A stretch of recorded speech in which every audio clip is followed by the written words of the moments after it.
Don't make a sound. Please don't fail me now. I've got to stand my ground, my ground. I know I'm not for trying.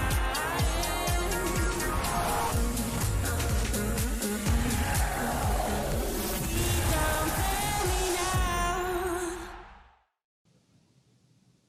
Hello and welcome to another episode of Inside the WSL. Now, the league might be on a break, but we most definitely are not, because it's been yet another eventful week in the game. There's been a managerial sacking, much more on that to come later on in the show. We'll also be looking ahead to the Home Nations World Cup qualifiers, and we have a remarkable interview with Jen Beattie, who's been talking about the learning process she's been going on after her breast cancer diagnosis. Remarkable interview. Make sure you catch that. Now, our guests this week are Sheffield United's Courtney Sweetman-Kirk and West Ham manager Ollie Harder. Lovely to see you guys. How are you both?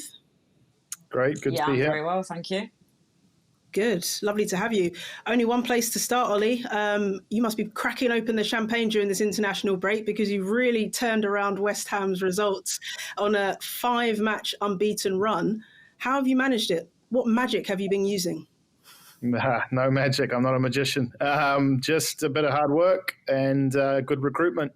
I think from our side, obviously, it was pretty disappointing in terms of the results last season. And for us, it was about establishing a better record for us as we progressed. So to go 5 games unbeaten is a good start for us. It really is. And Courtney, that's so hard to do in a league like the Women's Super League that just gets more and more competitive with each season. What have you noticed that might be different about West Ham in the last few games? Yeah, definitely. It's always difficult. I think, Ollie's recruited well in terms of Claudia Walker, a player I've played with. I think she's brought more of a focal point to West Ham. I think good thing about Claudia, she's got a bit of everything, because she's got the pace and power to run behind, but also she's got the strength to hold the ball up and bring players into play. Kate Longhurst going from midfield back into centre-back in the nicest possible way. Kate is one of the most horrible players to play against. So, yeah, like having that, defensive, battle with her is not one that any forwards are going to like coming up against. And obviously she's partnered with Gilly, who's got lots of experience in that back line. I think great with Gilly is you always know what you're going to get from her. You're always going to get at least a 7 out of 10. She's always quite consistent. And then I've been really impressed as well with the last few weeks with Hasegawa. And also Mackenzie Arnold in goal. What a game she had against Man City as well. So I think I just had a quick look at the stats as well. Still facing as many shots, but I think for me, just staying in the game a bit better, giving then your forwards the ability to obviously go and score goals and win the game. There you go, Ollie. Sign up Courtney. She knows what she's talking about. Absolutely fantastic analysis. Love that. Looking at the improvements, I suppose, there's been this season, Ollie, it's been quite clear, actually. Your points and goals per game are better. Shot conversion rate has more than doubled. What have you looked at in particular this season to make this West Ham side better?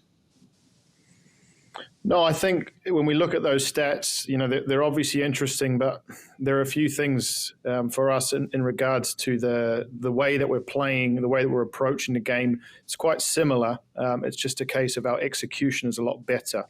So we were close, but not close enough last season in regards to getting results. I think we pulled out 5 draws at the back end of the season. And for us, it's about executing that, and we've managed to do that. And part of that we've talked about already is the quality of players. We talk about Hasegawa as an example, Tamika Butt coming in, Claudia Walker, being able to execute these tasks and help develop the game model for us is obviously important, and that's one of the reasons why the stats are slightly looking better than they were last season. Yeah, 2 players in particular who you've both already mentioned, Hasegawa and Walker, having very impactful seasons for West Ham. And in fact, they've been nominated for October's Goal of the Month. Just take a look at some of these absolute belters. Not a good clearance. Will she be punished? It's audacious. It's outstanding. Sensational style.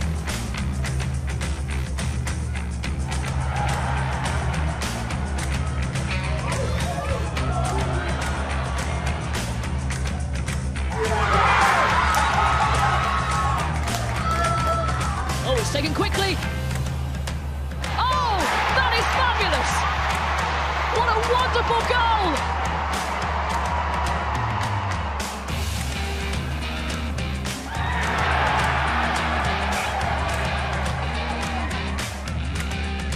McCabe, he thinks about having a shot. Oh! And what a goal from Katie McCabe!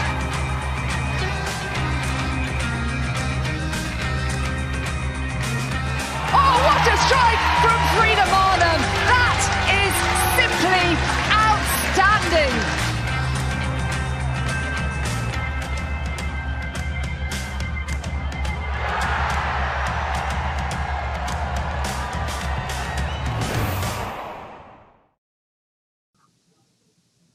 The quality of some of those goals, absolutely incredible.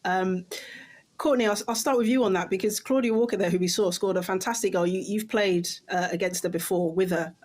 She's in great form, 2 goals in 5 games in the league. Could there be an England call-up on the horizon for her if she keeps playing consistently? Very potential, and I think that's the thing that we've got now with England in terms of maybe years gone by. It was sort of a closed shop to a degree, and I think now, English players, if you're in form and you're playing well, you should always be, within a shout with the senior call-up. And I think she's, as I say, played really well. When I was with her at Everton, she had a really bad injury. She near on pulled a hamstring off the bone. So, yeah, for her to come back the way she had a great season last season with Birmingham being their focal point, and her goals pretty much kept them up. And again, I'm glad to see her thriving now in a team that's a bit more attacking. But she's carrying the weight of scoring goals on her shoulders again and doing really well. Yeah, Ollie, 2 exceptional strikes from your players. Hasegawa in particular scoring against one of the biggest teams in the league, Manchester City. She's also been nominated for Player of the Month as well. And she's amongst esteemed colleagues here. Look at this. Hannah Blundell, Frank Kirby, Kirsty Lavelle, and the 2 Arsenal players, Kim Little and Katie McCabe. What difference has Hasegawa brought to the team since she came in this season, Ollie? Look, I think Yui is a top class player, and for us, when we're looking for players, we're looking for players that are going to make the difference. And as you alluded to, she's one of those players that does that for us. Just world class. I mean, she's 24 years old. You look at her and you wouldn't imagine she'd be able to compete physically, but she can put herself into all sorts of duels and win balls and just a box of energy. An absolute terrific player and has a huge future ahead of her. Wow. And clearly she's a player that you feel you can develop to become even better. She's already a Japan international, so she's already got world-class ability, but you feel there's room for improvement for her? Yeah, I mean, and this is something that we're looking at now. Obviously, during the international break, Japan's the only country that took only local players because of the COVID pandemic. So she's with us right now. And what it does is it gives us an opportunity to work with her on some small details. But with a player of her ability, it's just small details. And it's a joy to work with every day. Comes into work every day with a smile, works hard. And to be at that level, you have to earn that. It doesn't come for free. And she's obviously put a lot of work in to get to the level that she's at. It's clearly working. Okay, let's move on to Everton because we're only 5 games into the season. We've already seen a managerial sacking. Willie Kirk has gone. But looking at the results, Courtney, 5 games played, 2 won, 3 lost. But the teams that Everton lost against, City, Chelsea, Arsenal, they weren't expected to win those in the first place, were they? So should Willie Kirk have been given a bit more time to change things around? No, you say that, but I think, they've come out at the start of the season and said they want Champions League. There's been a lot of money invested. So it's not necessarily the loss, but maybe the manner of the loss. Obviously, City aren't in a great place, so a 4-0. 2 4-0s and a 3-0 with Arsenal. So I think if you want to be competing and near those teams and get into the Champions League places, then a loss is one thing, but you've got to make it close. And for me, it wasn't competitive enough. I was at the Arsenal game and they just weren't competitive enough. I think the problem now coming with the women's game is it's two sides to the sword in terms of it's great. We've got all this new broadcast deal. We've got new money coming in, lots of investment. But what comes with that is more scrutiny. So for me, I think he probably should have been afforded a bit more time, and especially when you look at Man City, I think a place below them still, and the amount of investment they've had, not just this season but over the years. I think he should have got more time, but equally, I think this is just the territory that we're going into now with women's football, and not getting the results. And especially with the WSL, there's not many teams in the league. So once you stop dropping points, it's a long way back. So you've got to make a decision quickly. And maybe that's what Everton thought they needed to make the decision sooner rather than later.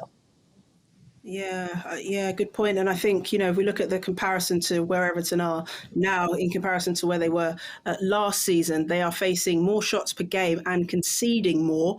So I suppose those might be the areas that a new manager coming in, Courtney, might want to look at. But who could come in? Who could replace Willie Kirk now and take Everton to where they want to be in the league? It's a very good question. I think there needs to be a plan behind it. As I say, there was a lot of investment and a clear plan behind that going forward.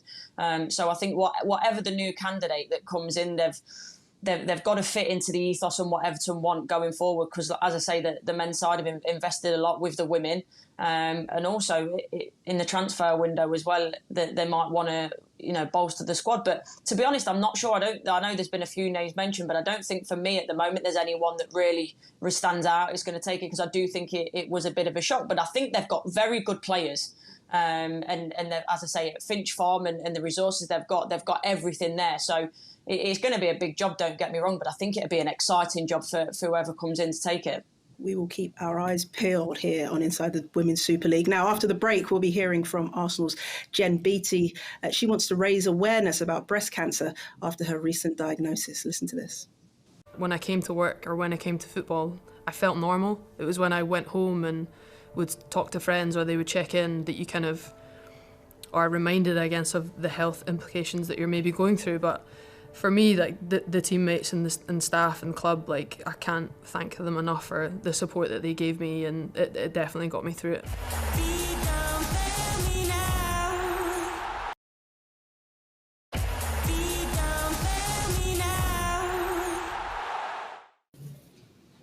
Welcome back to Inside the WSL. Courtney Sweetman-Kirk and Ollie Harder still alongside us this week. Jen Beattie has been talking about her recent diagnosis of breast cancer because, of course, it is Breast Cancer Awareness Month. She wants to raise awareness and she wants to normalise people talking about it. Jen's been speaking to Lindsay Hooper.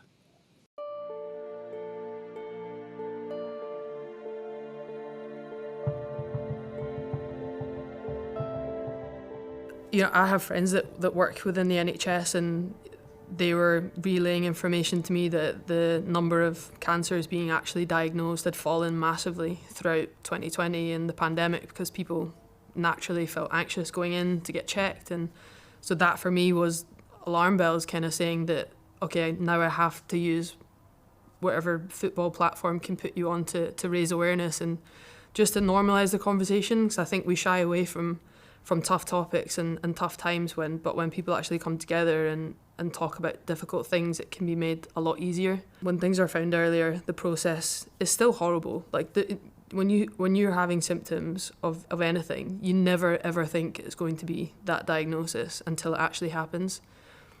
But I can't emphasise enough that when that diagnosis is a little bit better news or has some good bits in it, it can be okay. And that was my experience, hopefully. Managed to get things taken care of early enough, and your mind automatically goes to the worst, and then you start to rationalise things and start to listen to the facts. I think my mind tried to listen to the facts as often as possible, tried to just listen to what the doctors were saying. I was so grateful because my club doctor came to every appointment with me, so it was one big learning experience for me. I had no family history, I had nothing to fall back on, no one to really chat to that had gone through a similar experience. So for me, it was all very new, and that was one of the hardest things because I didn't really understand what was really going on. But for me, definitely trying to continue at work as smooth sailing as possible for as long as I could. So I still played right up until my surgery, and then just, it sounds ridiculous, but tried to treat it as a football rehab. So after my surgery, just tried to get back to the pitch as quickly as possible, because that's was where my sanity came from. When I came to work or when I came to football, I felt normal. It was when I went home and would talk to friends or they would check in, that you kind of are reminded, I guess, of the health implications that you're maybe going through. But for me, like the teammates and staff and club, like I can't thank them enough for the support that they gave me, and it definitely got me through it. You know, we always talk about mentality in sport, don't we? And that's the ultimate mentality that you needed. Yeah, I mean, your mentality is one, but it's also your support system that get you through it. Like I had horrendous days where I felt awful, or going through radiotherapy as well, fatigue was a massive side effect. So trying to train through that and play through that was really, really tough. But again, I think I was at my happiest playing football. I was at my happiest being around the girls and training every day. And that was just what I wanted to continue to do. So I would say I didn't have a choice. You either tackle something straight on and go for it, because you don't really have another choice. What was the support like from the wider football community? What sorts of messages did you get? Yeah, it was incredible. I still get a bit choked up. Now take your time.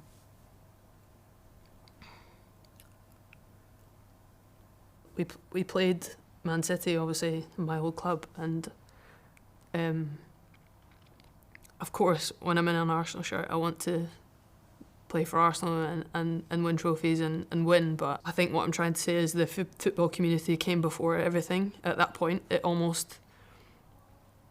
match did matter, but in a set, like seeing everyone with the number 5 pink BT on the back just completely blew me away. And it's something I'll never forget, because at that point, I think the important message came before the game, and it came before football. And I have so much admiration for Man City and what they did for me that day, because I honestly think that's why we all got into team sports. It's the camaraderie and it's the togetherness that when we all come together and raise awareness for something so important, it's a really strong message. Football has been the consistent throughout all of this.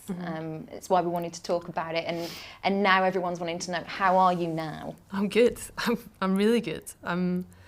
Especially after my back surgery, I honestly feel like a huge weight is lifted off my shoulders, almost getting to the core of 2 problems. I would honestly say I'm enjoying my football now, probably more than I ever have, because when it was possibly taken away from me, or when my back got to a point where I couldn't sit down on a chair like this for too long, because I was just in so much pain. So I can honestly say I'm enjoying my football now more than ever, and fit and healthy feels in a very good place to be, so long may it continue. Wow, thank you to Lindsay Hooper for that remarkable, incredible interview. Courtney, I suppose, Jen Beattie, what can you say about her? She really is a special person.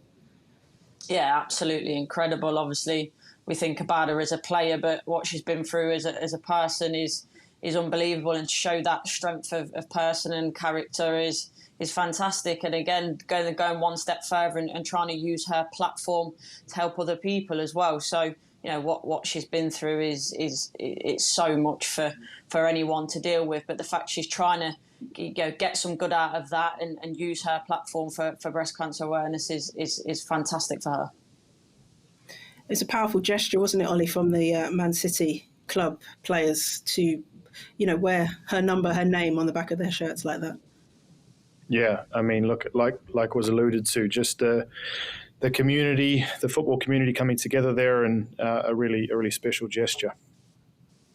Yeah, it's really great to see, though, that Jen is feeling better and able now to focus on her football properly. And she, of course, will be in action in the coming days for Scotland in their World Cup qualifiers.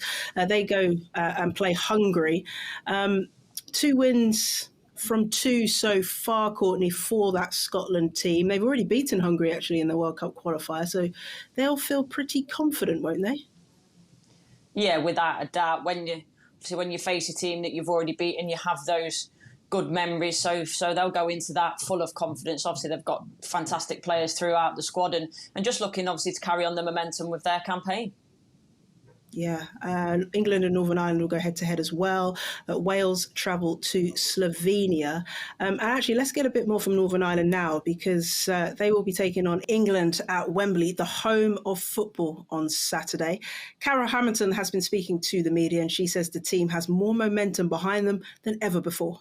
I don't think there's been a belief like this in the squad ever. Certainly through the 10 years that I've played. This is the most belief that we've had, the most momentum we've had, and I think probably the most together, and sort of strong bond that we feel amongst each other as well. And I think that's why the momentum is so strong now going into this game. We all know each other so well, and we all really have belief in one another, and we trust each other going out onto the pitch. I wonder, Courtney, they've got momentum, they've got confidence, they've got self-belief. Can they execute an upset against England at Wembley? What do you reckon? Without being too negative, probably not. I don't think so. It's great to have those things in camp, don't get me wrong, but it's going to be a really tough ask. And I think, again, at Wembley, it's even more so. Was it 6-0 the last time they played? Was it in a friendly at St George's Park? So it's a big ask. I expect England to come out winners there. But you know what? Sometimes you've got to go and cause the upset, so you never know. You're not ruling it out.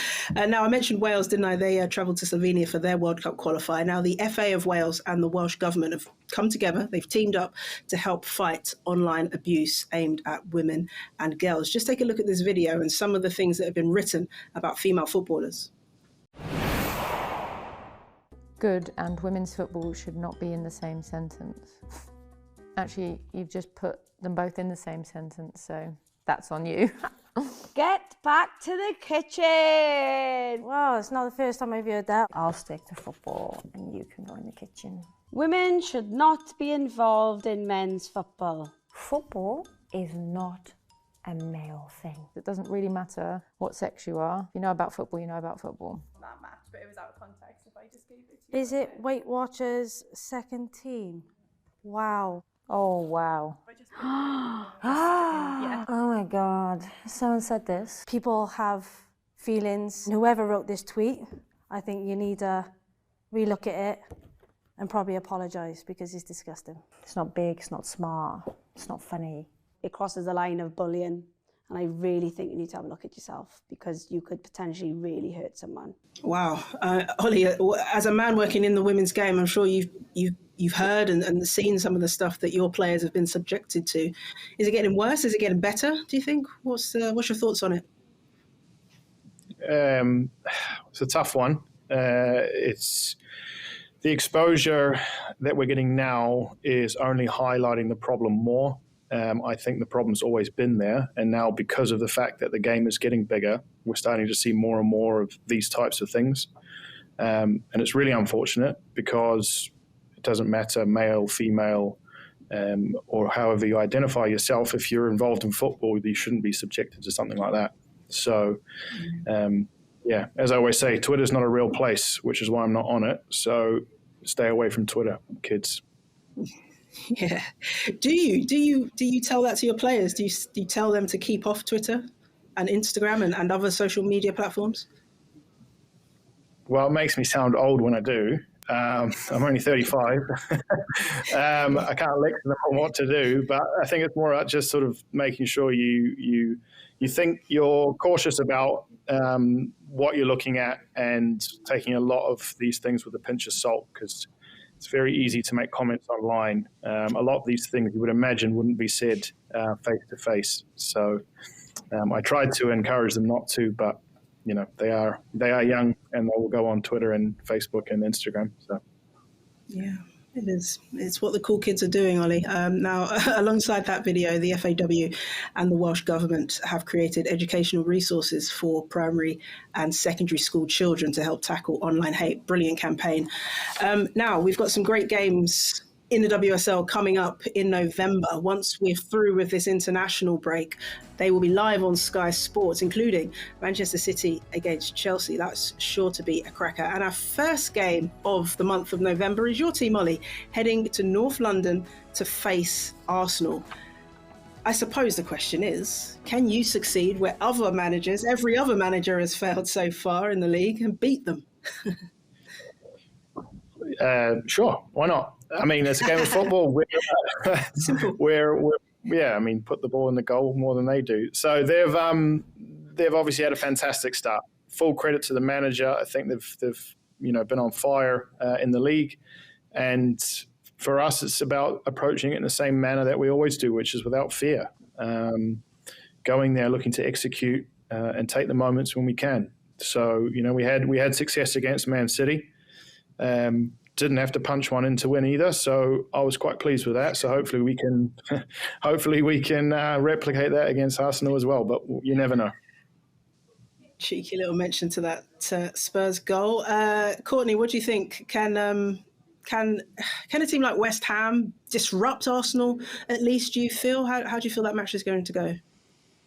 Yeah, and I hope so for the league, just to see it and make it exciting. As I say, I was there for the Arsenal-Everton game, and Arsenal, they'd have a fantastic start, but on the day, they were nowhere near their best for me. And what Ollie said there, it rings true in terms of going without fear. And I think sometimes I've been there as a player as well. You go to certain grounds and your Chelsea's and your Man City's, and before you've even got off the bus, you're probably beat because you go there with a fear and thinking, we're going to get run around the park today, or how many goals are we going to concede because those big teams. So it's so important to go without fear. And at the end of the day, it's 11v11. So. And I think if Everton would have given it more of a go that day, they might have got a little bit more joy because Arsenal were nowhere near their best. Yeah, it's sure to be a really great game. Ollie, Courtney, great to have you on Inside the WSL. Thank you for joining us, and best of luck for the rest of the season, both of you. Thank you. Thanks so much. Okay, that's all we've got time for on Inside the WSL this week. We'll see you next Thursday. Take care. Sky Sports. Feel it all.